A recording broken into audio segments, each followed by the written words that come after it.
o senhor citou aí Jesus, e é interessante falar que existia um propósito, mas Jesus nasceu porque ele tinha um propósito. O propósito de Jesus qual era? Morrer na cruz para os nossos pecados. Derramamento de sangue, o único sangue que é permitido, né, ser derramado para perdoar os nossos pecados é o sangue de Jesus, né? Então, aí que a gente é totalmente desfavorável, né? Eu poderia ser essa palavra? Sim. Desfavorável Sim, sim. ao aborto. Contra o aborto. O que eu observo muitas vezes, e como mulher, e conhecendo outras mulheres, outras histórias, eu posso falar isso, assim, com um certo conhecimento de que muitas mulheres tomam essa atitude de abortar uma criança num ato de desespero. Muitas vezes essas mulheres não querem, mas por toda uma questão que engloba a maternidade, elas acabam tomando essa decisão. Tem situações assim que eu já conversei com várias pessoas de que engravidaram em situações totalmente desfavoráveis, e às vezes eu pergunto assim, você pensou em abortar? E a pessoa disse assim, pensei.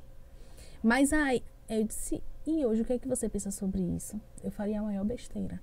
Porque naquele momento que se descobre a gravidez, a gente toma um baque, né? A mulher toma um baque, principalmente depender da situação, do contexto que ela está inserida. E aí, depois, com o passar do tempo, as coisas vão se encaixando, vão se organizando. Então, somos contra, realmente, mas precisamos também pensar que isso que é um ato de desespero e que precisa ser refletido e que precisa existir um amparo. A gente também depois vai entrar nessas questões sociais que influencia bastante, porque a maioria das pessoas, quando as mulheres, né, que decidem abortar, geralmente é por uma questão econômica ou por uma questão da paternidade. Então isso também precisa ser discutido, né? Porque somos contra o aborto, ok. Mas o que é que também pode ser feito para evitar esse tipo de situação? Porque, assim, em todo tempo, independente... No Brasil é crime o aborto. E as mulheres não abortam? Elas abortam. Por enquanto, né? Isso, por enquanto é crime. Mas o que eu estou dizendo é que sempre existiu, independente de ser crime ou não. E o porquê? Isso precisa ser tratado. A igreja tem um papel muito grande nessa questão da fornicação, do casamento, do adultério. Porque a igreja, quando ela trabalha em cima disso, tratando esses pecados, então isso é uma forma de amenizar. Porque se não existe adultério, ou se diminui o adultério, a fornicação, a questão do casamento em si, já diminui o índice de aborto, porque tem mulheres que engravidam de homens que elas não sabem nem quem são. Sim. É isso? A questão social também está muito, muito ligada nisso. Então, eu acho que também precisamos nos posicionar contra essa agenda, e tantas outras têm invadido as igrejas de uma forma espantosa. Sim. E precisamos colocar o pé e nos posicionar, porque a igreja é contra isso, precisa ser respeitado pelas pessoas, né? Sim. Eu costumo dizer, que existe até uma frase, eu costumo dizer o seguinte: respeita o que a nossa crença, respeita aquilo que a gente crê, e a gente respeita o que você entende, a sua opinião, mas respeita a igreja. Essa agenda tem invadido as igrejas. Eu soube até de situações, acho que foi até nos Estados Unidos, de feministas que invadiram um culto para poder pregar a favor do aborto. Não.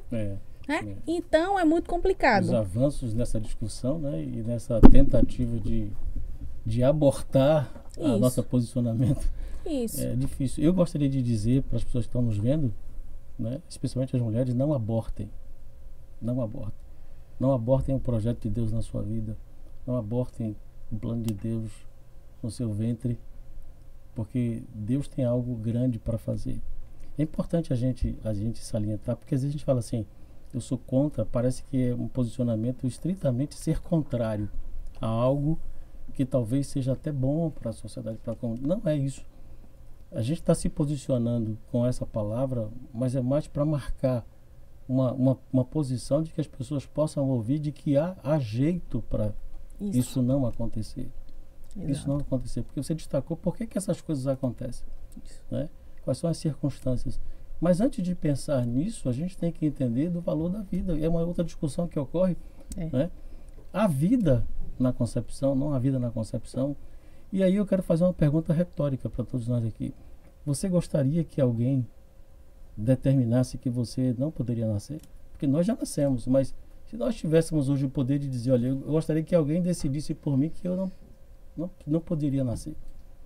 Que alguém poderia abortar quando quisesse. Isso. Nós seríamos potencialmente abortados. Isso. É o que a gente está tentando fazer. Né? Impedir que a vida de alguém, que alguém venha a existir de forma muito fácil, gerando uma lei que vai abrir espaço para qualquer pessoa fazer quando quiser, impedir que alguém possa vir a ser um advogado, um pastor, um psicanalista ou qualquer outra coisa que é importante na face da Terra. E a gente realmente determinar o futuro do outro só porque a gente quer impedir que a vida seja desenvolvida. Sendo que isso poderia ter sido evitado. Bastante.